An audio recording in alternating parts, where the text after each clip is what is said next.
룻기 1장. 사사시대에 그 땅에 기근이 든 일이 있었다.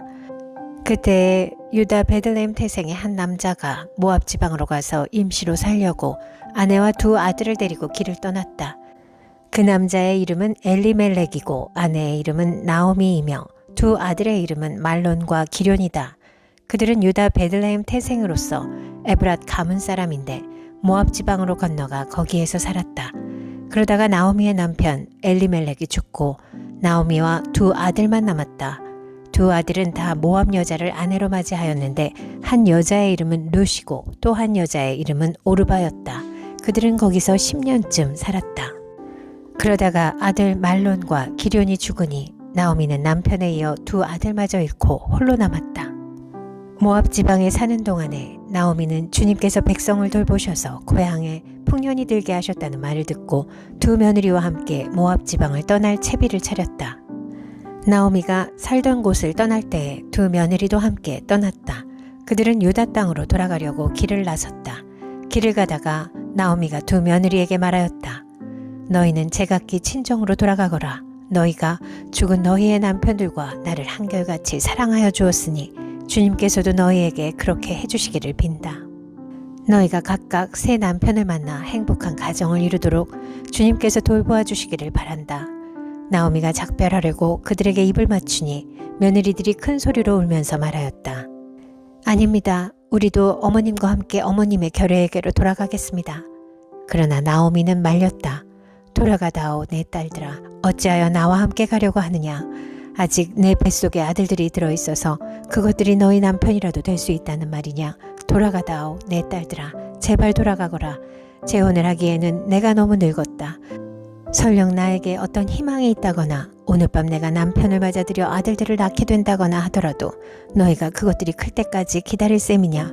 그때까지도 재혼도 하지 않고 홀로들 지내겠다는 말이냐. 아서라 내 딸들아. 너희들 처지를 생각하니 내 마음이 너무나 괴롭구나. 주님께서 손으로 나를 치신 것이 분명하다.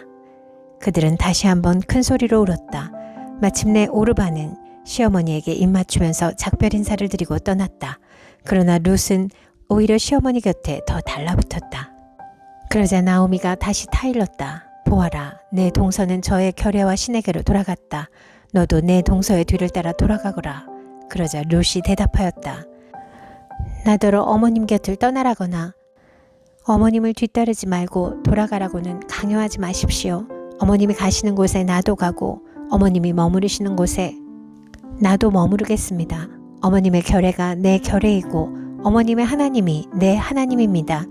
어머님이 숨을 거두시는 곳에서 나도 죽고 그곳에 나도 묻히겠습니다.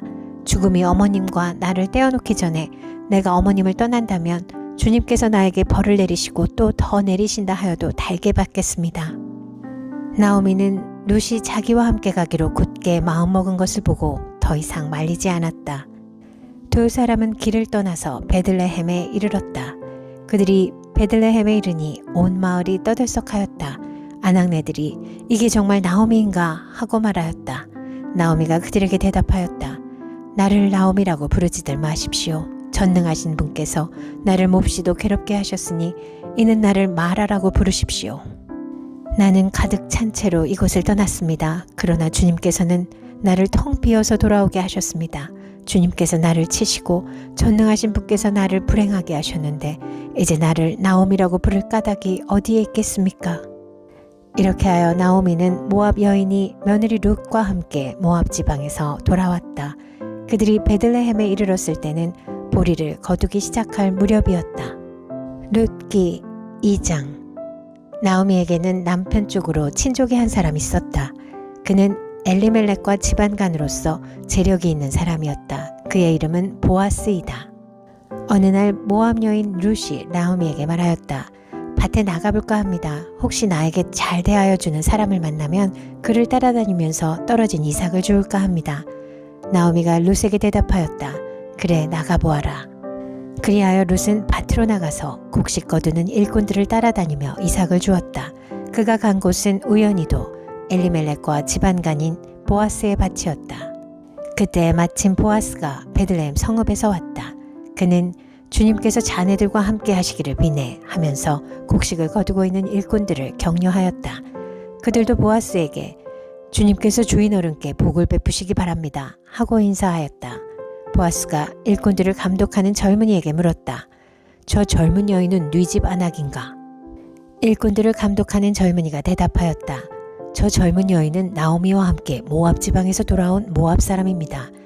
일꾼들의 뒤를 따라다니면서 곡식단 사이에서 떨어진 이삭을 줍도록 허락해달라고 하더니 아침부터 와서 지금까지 저렇게 서 있습니다. 아까 여기 밭집에서 잠깐 쉬었을 뿐입니다. 보아스가 룻에게 말하였다. 여보시오 세댁, 내가 하는 말을 잘 들으시오. 이삭을 주우려고 다른 밭으로 가지 마시오. 여기를 떠나지 말고 우리 밭에서 일하는 여자들을 바싹 따라다니도록 하시오. 우리 일꾼들이 곡식을 거두는 밭에서 눈길을 돌리지 말고 여자들의 뒤를 따라다니면서 이삭을 줍도록 하시오. 젊은 남자 일꾼들에게는 댁을 건드리지 말라고 단단히 일러두겠소. 목이 마르거든 주저하지 말고 물단지에 가서 젊은 남자 일꾼들이 길어다가 둔 물을 마시도록 하시오. 그러자 룻은 엎드려 이마를 땅에 대고 절을 하면서 보아스에게 말하였다. 저는 한낱 이방 여자일 뿐인데 어찌하여 저 같은 것을 이렇게까지 잘 보살피시고 생각하여 주십니까? 보아스가 룻에게 대답하였다. 남편을 잃은 뒤에 댁이 시어머니에게 어떻게 하였는지를 자세히 들어서 다 알고 있소. 댁은 친정 아버지와 어머니를 떠나고 태어난 땅을 떠나서 엊그제까지만 해도 알지 못하던 다른 백성에게로 오지 않았소. 댁이 한 일은 주님께서 갚아주실 것이오. 이제 댁이 주 이스라엘의 하나님의 날개 밑으로 보호를 받으러 왔으니 그분께서 댁에게 넉넉히 갚아주실 것이오. 룻이 대답하였다. 어른께서 이토록 잘 보살펴 주시니 몸둘 바를 모르겠습니다. 어른께서 거느리고 계신 여종들 축에도 끼지 못할 이 종을 이처럼 위로하여 주시니 보잘것없는 이 몸이 큰 용기를 얻었습니다. 먹을 때가 되어서 보아스가 그에게 말하였다. 이리로 오시오. 음식을 듭시다. 빵 조각을 초에 찍어서 드시오. 룻이 일꾼들 옆에 앉으니 보아스는 그 여인에게 볶은 곡식을 내주었다. 볶은 곡식은 룻이 배불리 먹고도 남았다. 룻이 이삭을 주우러 가려고 일어서자 보아스가 젊은 남자 일꾼들에게 일렀다. 저 여인이 이삭을 주울 때에는 곡식단 사이에서도 줍도록 하게. 자네들은 저 여인을 괴롭히지 말게. 그를 나무라지 말고 오히려 단에서 조금씩 이삭을 뽑아 흘려서 그 여인이 줍도록 해주게. 룻은 저녁 때까지 밭에서 이삭을 주었다. 주운 이삭을 떠니 보리가 한 에바쯤 되었다.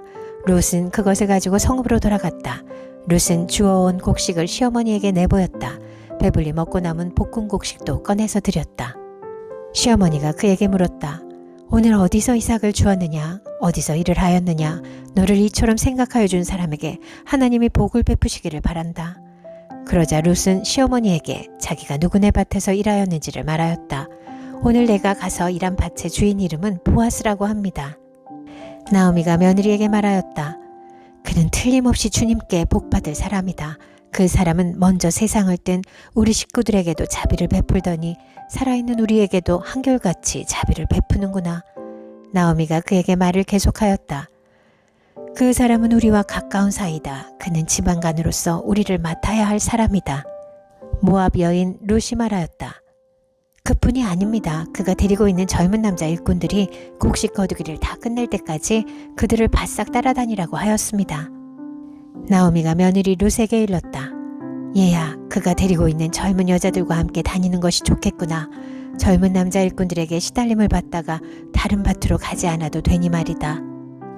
그리하여 룻은 보리 거두기뿐만 아니라 밀 거두기가 끝날 때까지도 보아스 집안의 젊은 여자들을 바싹 따라다니면서 이삭을 주었다. 그러면서 룻은 시어머니를 모시고 살았다. 룻기 3장. 시어머니 나오미가 룻에게 말하였다. 얘야, 내가 행복하게 살만한 안락한 가정을 내가 찾아보아야 하겠다. 생각해보렴. 우리의 친족 가운데 보아스라는 사람이 있지 아니하냐. 내가 요즘 그 집 여자들과 함께 일하고 있다. 잘 들어보아라. 오늘 밤에 그가 타작마당에서 보리를 까부를 것이다. 너는 목욕을 하고 향수를 바르고 고운 옷으로 몸을 단장하고서 타작마당으로 내려가거라. 그 사람이 먹고 마시기를 마칠 때까지 너는 그가 눈치채지 못하도록 조심하여야 한다. 그가 잠자리에 들 때 너는 그가 눕는 자리를 잘 보아두었다가 다가가서 그의 발치를 들치고 누워라. 그러면 그가 너의 할 일을 일러줄 것이다. 룻이 시어머니에게 대답하였다. 어머님께서 일러주신 대로 다 하겠습니다. 그는 타작 마당으로 내려가서 시어머니가 시킨 대로 다 하였다. 보아스는 실컷 먹고 마시고 나서 흡족한 마음으로 낫가리 곁으로 가서 누웠다. 룻이 살그머니 다가가서 보아스의 발치를 들치고 누웠다. 한밤중이 되었을 때 보아스는 으시시 떨면서 돌아눕다가 웬 여인이 자기 발치께에 누워있는 것을 보고 깜짝 놀라면서 누구요? 하고 물었다. 룻이 대답하였다. 어른의 종 룻입니다. 어른의 품에 이 종을 안아주십시오.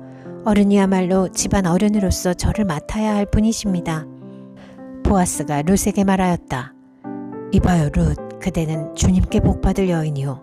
가난하든 부유하든 젊은 남자를 따라 감직한데 그렇게 하지 않으니 지금 그대가 보여준 갸륵한 마음씨는 이제까지 보여준 것보다 더욱더 값진 것이요. 이제부터는 걱정하지 마시오 룻. 그대가 바라는 것이라면 무엇이든지 다 들어주겠소.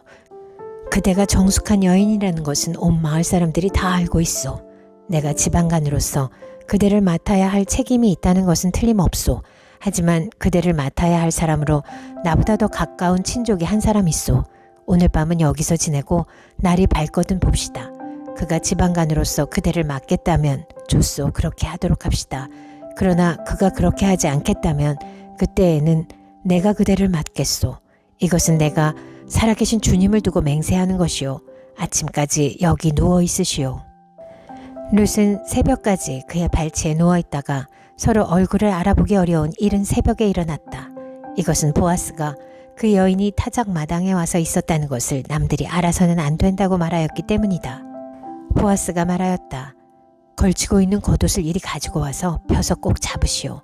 보아스는 룻이 겉옷을 펴서 잡고 있는 동안 보리를 6번 되어서 그에게 이어주고는 성읍으로 들어갔다. 룻이 시어머니에게 돌아오니 시어머니가 물었다. 얘야 어찌 되었느냐? 룻은 그 남자가 자기에게 한 일을 시어머니에게 낱낱이 말하고 덧붙여서 말하였다. 6번이나 되어서 준 이 보리는 어머님께 빈손으로 가서는 안 된다고 하면서 바로 그가 손수 담아주신 것입니다. 그러자 시어머니가 일렀다. 얘야, 일이 어떻게 될지 확실해질 때까지 너는 가만히 기다리고 있거라. 아마 그 사람은 지금쯤 가만히 있지 않을 거다. 이 일을 마무리 짓는데 오늘을 넘기지는 않을 것이다. 룻기 4장. 보아스가 성문 위 회관으로 올라가서 앉아있는데 그가 말하던 지방간으로서의 책임을 져야 할 바로 그 사람이 마침 지나가고 있었다. 보아스가 그에게 여보시오, 이리로 좀 올라와서 앉으시오 하고 말하였다. 그러자 그가 올라와서 앉았다. 보아스는 성읍 원로 10사람을 청하여 그 자리에 함께 앉도록 하였다. 그 사람들이 모두 자리에 와서 앉자 보아스가 지방간으로서 책임을 져야 할 사람에게 말하였다. 모압 지방에서 돌아온 나오미가 우리의 친족 엘리멜렉이 가지고 있는 밭을 팔려고 내놓았소. 나는 이 사실을 분명히 알려드리오. 여기 앉아 계시는 분들과 우리 마을 어른들께서 보시는 앞에서 나는 당신이 그 밭을 사라고 말씀드리오. 당신이 지방간으로서의 책임을 지겠다면 그렇게 하시오. 그러나 지방간으로서의 책임을 지지 않겠다면 그렇게 하지 않겠다고 분명히 말하여 주시오. 당신이 지방간으로서의 책임이 있는 첫째 사람이오. 나는 그 다음이오. 그러자 그가 대답하였다. 내가 지방간으로서의 책임을 지겠소. 보아스가 다시 말하였다. 그렇다면 나오미의 손에서 그 밭을 사는 날로 고인의 아내인 모압 여인 룻도 아내로 맞아들여야 하오. 그렇게 하여야만 그가 물려받은 그 유산이 고인의 이름으로 남게 될 것이오. 그러자 지방간으로서의 책임이 있는 그 사람이 말하였다. 그런 조건이라면 나는 지방간으로서의 책임을 질 수 없소. 잘못하다가는 내 재산만 축나겠소. 나는 그 책임을 질 수 없으니 당신이 내가 져야 할 지방간으로서의 책임을 지시오. 옛적에 이스라엘에는 유산매매나 물물교환과 같은 일을 법적으로 분명히 할 때에는 한쪽 사람이 다른 한쪽 사람에게 자기의 신을 벗어서 주는 관습이 있었다. 이스라엘에서는 이렇게 함으로써 일이 확정된다는 증거를 삼았다. 지방간으로서의 책임이 있는 그 사람이 보아스에게 당신이 사시오 하면서 자기의 신을 벗어주었다. 그러자 보아스가 원로들과 온 마을 사람들에게 선언하였다. 여러분은 오늘 이 일의 증인입니다. 나는 엘리멜렉이 가지고 있던 모든 것과 기럨과 말론이 가지고 있던 모든 것을 나오미의 손에서 사겠습니다. 나는 말론의 아내인 모압 여인 룻도 아내로 맞아들여서 그 유산이 고인의 이름으로 남아있도록 하겠습니다. 그렇게 하여 고인의 이름이 그의 고향 마을에서도 끊어지지 않고 친족들 사이에서도 끊어지지 않도록 하겠습니다. 여러분은 오늘 이 일의 증인입니다. 그러자 성문 위 회관에 모인 온 마을 사람들과 원로들이 대답하였다. 우리가 증인입니다. 주님께서 그대의 집안으로 들어가는 그 여인을 이스라엘 집안을 일으킨 두 여인 곧 라헬과 레아처럼 되게 해주시기를 빕니다. 에브랏 가문에서 그대가 번성하고 또한 베들레헴에서 이름을 떨치기를 빕니다. 주님께서 그 젊은 부인을 통하여 그대에게 자손을 주셔서 그대의 집안이 다말과 유다 사이에서 태어난 아들 베레스의 집안처럼 되게 하시기를 빕니다. 보아스는 룻을 아내로 맞이하였다. 그 여인이 자기 아내가 되자 그는 그 여인과 동침하였다. 주님께서 그 여인을 보살피시니 그가 임신하여 아들을 낳았다. 그러자 이웃 여인들이 나오미에게 말하였다. 주님께 찬양을 드립니다. 주님께서는 오늘 이 집에 자손을 주셔서 대가 끊어지지 않게 하셨습니다. 그의 이름이 이스라엘에서 늘 길이어지기를 바랍니다. 시어머니를 사랑하는 며느리, 아들 7보다도 더 나은 며느리가 아기를 낳아주었으니 그 아이가 그대에게 생기를 되찾아 줄 것이며 늙음하게 그대를 돌보아 줄 것입니다. 나오미가 그 아기를 받아 자기 품에 안고 어머니 노릇을 하였다. 이웃 여인들이 그 아기에게 이름을 지어주면서 나오미가 아들을 보았다 하고 환호하였다. 그들은 그 아기의 이름을 오벳이라고 하였다. 그가 바로 이새의 아버지요 다윗의 할아버지이다. 다음은 베레스의 계보이다. 베레스는 헤스론을 낳고 헤스론은 람을 낳고 람은 암미나답을 낳고 암미나답은 나손을 낳고 나손은 살몬을 낳고 살몬은 보아스를 낳고 보아스는 오벳을 낳고 오벳은 이새를 낳고 이새는 다윗을 낳았다.